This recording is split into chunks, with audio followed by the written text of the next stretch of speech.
There's a planet where stepping outside kills you in 2 minutes. The dust is poison, the sunsets are blue, and we are about to move there. Welcome to Mars. Here's what surviving it would actually do to you. First, the air. There's almost none. It's so thin that without a suit, the spit on your tongue boils instantly. You don't freeze, you bubble. And the cold? -70 at night. Colder than Antarctica has ever been. Worse, Mars has no magnetic shield, so radiation pours down and passes straight through your body. Every single day. So you never go outside. You live sealed in bunkers buried under the dirt, breathing air you have to make. And here's the insane part. We already did it.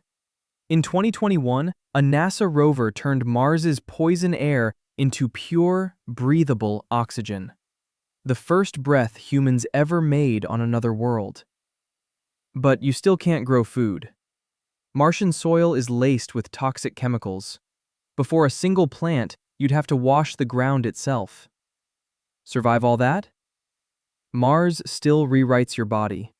In its weak gravity, your bones thin, your muscles vanish, your face puffs up, and you even grow taller. NASA proved it.